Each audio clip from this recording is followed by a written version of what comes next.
เนินเขาเล็กๆติดทะเลในหมู่บ้านเขาตันหยงตำบลกะลุบอเหนืออำเภอเมืองนราธิวาสเป็นสถานที่ตั้งของพระตำหนักทักษิณราชนิเวศในอดีตที่นี่เป็นเพียงหมู่บ้านเล็กๆชาวบ้านเขาตันหยงน้อมเกล้าน้อมกระหม่อมถวายที่ดินกว่า300ไร่แก่ในหลวงรัชกาลที่9ก่อนจะมีการสร้างพระตำหนักขึ้นเมื่อปี 2516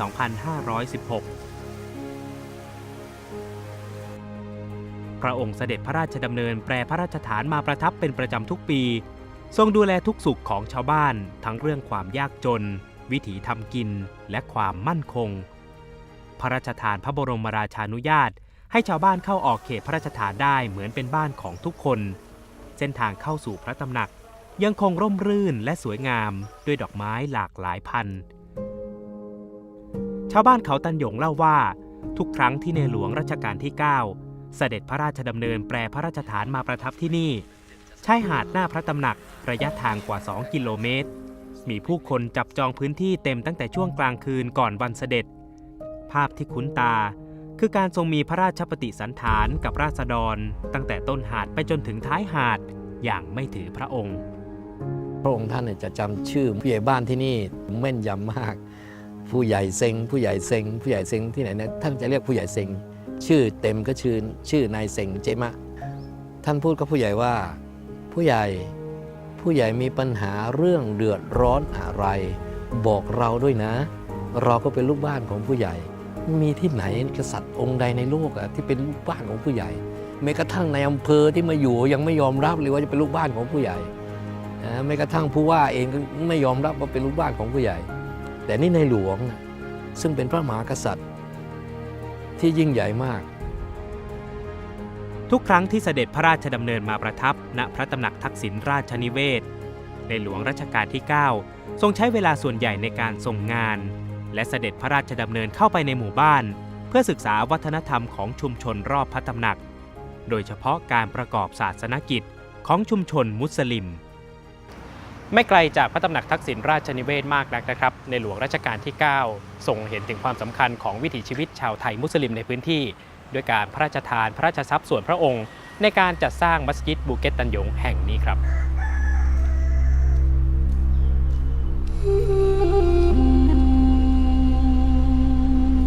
มัสยิดหลังนี้เดิมเป็นเพียงเรือนไม้ขนาดเล็กตั้งอยู่ในเขตพระราชฐาน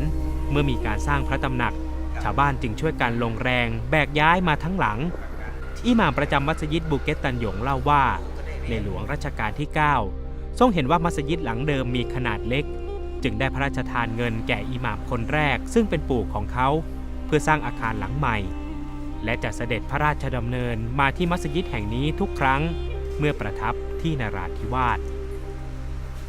พระองค์อยู่ที่เมืองหลวงนะง่ายๆนะฮะ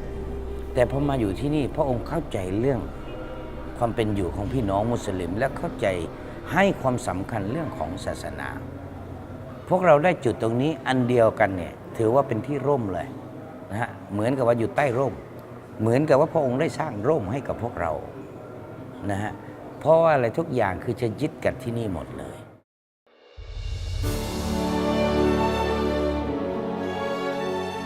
เมื่อปี 2517 ในหลวงรัชกาลที่9ทรงเสด็จพระราชดำเนินกลับจากหาดนราทัศน์ทรงพระดำเนินไปตามถนนภูผาภักดีเพื่อทอดพระเนตรความเป็นอยู่ของประชาชนในย่านตลาดกลางเมืองนราธิวาส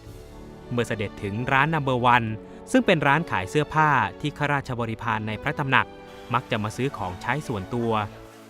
เจ้าของร้านวัย79 ปีเล่าว่าพระองค์ทรงพระดำเนินเข้ามาในร้านเลือกซื้อเสื้อโปโลและเสื้อเชิ้ตหลายตัวและทรงถามถึงความเป็นอยู่ของผู้คนในย่านนี้ท่านเขาก็มามองบอกว่าขายดีนะมีสินค้าเยอะท่านบอกว่าถ้าอย่างขายอย่างนี้นะให้อยู่ที่นี่นานๆนะอย่าเพิ่งย้ายไปไหนนะคะพูดอย่างนี้เลยท่านบอกว่าอย่าย้ายไปไหนก่อนนะให้อยู่ที่นี่นานๆท่านพูดอย่างนี้พอเราได้ยินคำพูดนี้จากพระองค์ท่านเราไม่รู้จะพูดยังไงแล้วซึ้งไปหมดเลยที่ตามเสด็จอยู่สองท่านมาอยู่ข้างในท่านบอกว่าเท่าไหร่คิดเงินเลยบอกไม่เอาป้าเขาบอกว่าผมถวายนะผมจะถวายทุกหมดเลยไม่ต้องคิดเงินไม่เอาเขาบอกว่าไม่ได้เป็นสิริมงคลของทางร้านนะค คิดไปเลยยังไงไม่เป็นไรคิดเถอะคิดเถอะก็เลยคิดเข้าแค่นั้นเองไม่ได้คิดเต็มหรอกนะ คนส่วนใหญ่ในจังหวัดชายแดนภาคใต้นับถือศาสนาอิสลาม นับจากปี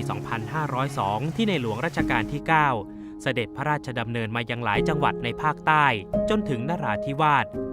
ถึงวันนี้บ้านเมืองมีความเจริญรุ่งเรืองมากขึ้น และความทรงจำของผู้คนยังคงแจ่มชัด ตามบ้านเรือน ร้านค้า ประดับพระบรมฉายาลักษณ์ ย้อนลำลึกถึงเมื่อครั้งที่พระองค์มาประทับ มารับฟัง มาแก้ปัญหา เป็นความรู้สึกใกล้ชิดที่คนในชุมชนมุสลิมไม่เคยลืมเลือน